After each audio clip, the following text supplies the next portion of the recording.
আজকে আমরা উইলিয়াম ওয়ার্ডসওয়ার্থের লেখা the world is too much with us এই পোয়েমটি নিয়ে ডিসকাস করব।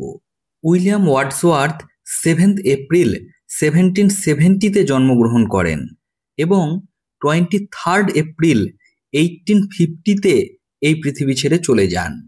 ওয়ার্ডসওয়ার্থ ছিলেন একজন নেচার পোয়েট। তার লেখা ফেমাস কয়েকটি পোয়েম হলো I wandered lonely as a cloud, the solitary reaper, strange fits of passion have I known ইত্যাদি।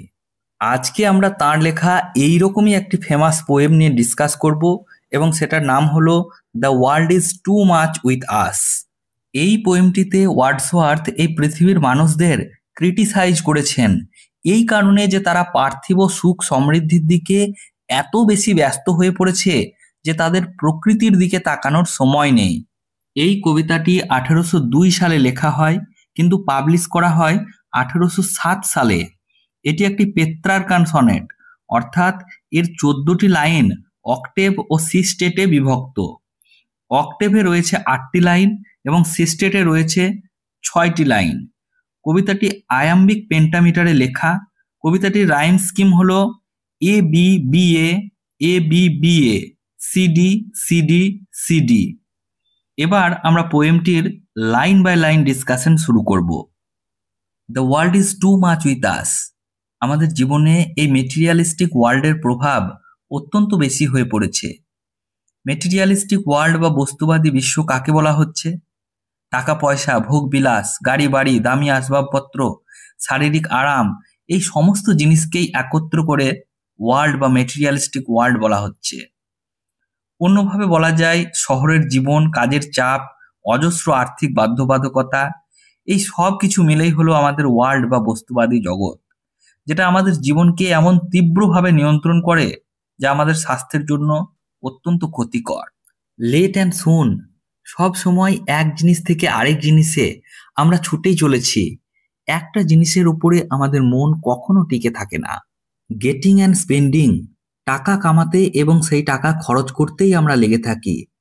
আজ আমরা যে টাকা উপার্জন করছি আগামীকাল সেটা খরচ করার জন্য ব্যস্ত হয়ে পড়ি।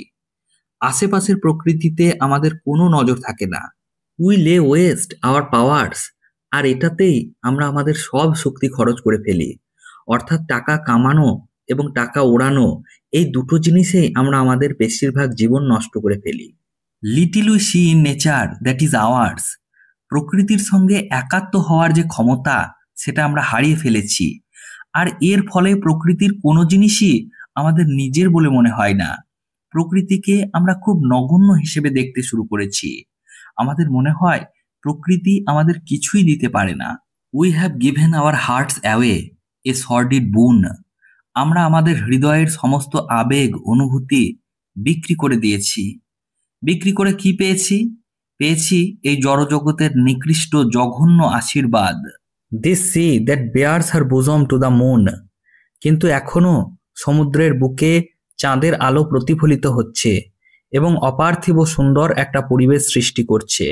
The winds that will be howling at all hours and are up gathered now like sleeping flowers, যে বাতাস সব সময় গর্জন করে বয়ে চলে সেই বাতাস এখন শান্ত হয়ে আছে, ঠিক যেন ঘুমন্ত ফুলের মতো। For this, for everything we are out of tune, আর এই জন্য, এই সমস্ত কিছুর জন্য আমাদের কোনো অনুভূতি নেই। আমরা ভোগবিলাসের জীবন যাপন করতেই ব্যস্ত। অর্থাৎ পোয়েট বলতে চাইছেন এই সমুদ্র, চাঁদ কিংবা এই প্রবাহিত বাতাস, এই সমস্ত প্রাকৃতিক বিষয়গুলোর সৌন্দর্য আগের মতোই আছে, কিন্তু এখন সেই সৌন্দর্যের প্রতি আমরা মোটেই আকৃষ্ট হই না, আমরা তাদের প্রশংসাও করি না। ইট মুভস আস নট, এই জিনিসটা আমাদের একেবারেই প্রভাবিত করে না। যেহেতু প্রকৃতির প্রতি আমাদের কোনো ফিলিংস নেই, তাই প্রকৃতির সৌন্দর্য আমাদের একেবারেই প্রভাবিত করে না। Great God, I would rather be a pagan suckled in a creed outworn, হে ঈশ্বর, এই ধরনের আধুনিক ভোগবিলাসী আত্মসর্বস্ব জীবন কাটানোর থেকে আমি একজন প্যাগান হলেই ভালো হতো, যে কিনা একটা সেকেলে কুসংস্কারাচ্ছন্ন ধর্মবিশ্বাসের মধ্যে থেকে বড় হয়ে উঠেছে। প্রাচীন গ্রিস এবং রোমে যারা বিভিন্ন দেবদেবী এবং নেচারের পুজো করত তাদের প্যাগান বলা হতো। আসলে পোয়েট এখানে বলতে চাইছেন, আমি যদি এমন কোনো ধর্মে জন্মগ্রহণ করতাম যে ধর্মের লোকেরা বিভিন্ন দেবদেবীর পুজো করে, তাহলেই হয়তো ভালো হতো। কারণ প্যাগানরা যতই কুসংস্কারাচ্ছন্ন হোক, তাদের ধর্মবিশ্বাস যতই পুরনো, যতই জরাজীর্ণ হোক না কেন, তারা প্রকৃতিকে কখনো ভুলে যায় না। ঠিক একই ধরনের চিন্তাভাবনার প্রতিফলন লক্ষ্য করা যায় রবি ঠাকুরের কবিতার মধ্যেও। তিনি বলেছেন, আমি ছেড়েই দিতে রাজি আছি সুসভ্যতার আলোক, আমি চাই না হতে নববঙ্গে নবযুগের চালক, যদি পরজন্মে পায়রে হতে ব্রজের রাখাল বালক, তবে নিবিয়ে দেব নিজের ঘরে সুসভ্যতার আলোক।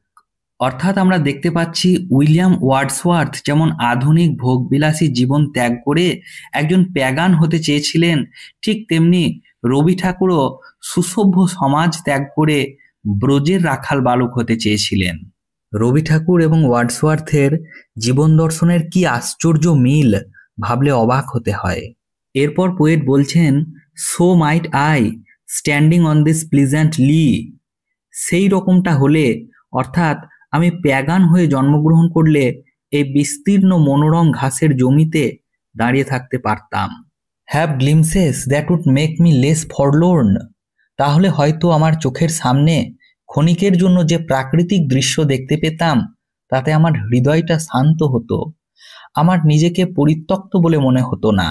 Have sight of Proteus rising from the sea, হয়তো আমি সমুদ্রের দিকে তাকিয়ে দেখতে পেতাম গ্রিক দেবতা প্রোটিয়াস সমুদ্রের জল থেকে উঠে আসছে।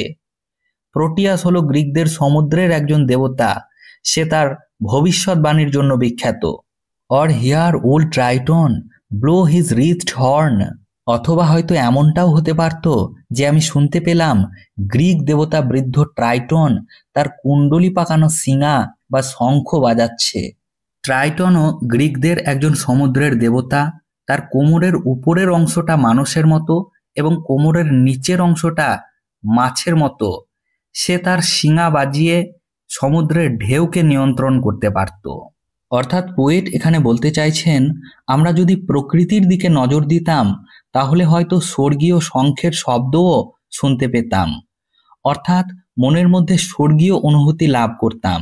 কিন্তু দুঃখের বিষয় হলো আমরা মেটেরিয়ালিস্টিক জগতে এতই ব্যস্ত যে প্রকৃতির দিকে নজর দেওয়ার সময় আমাদের নেই। এখানেই পোয়েমটি শেষ হলো।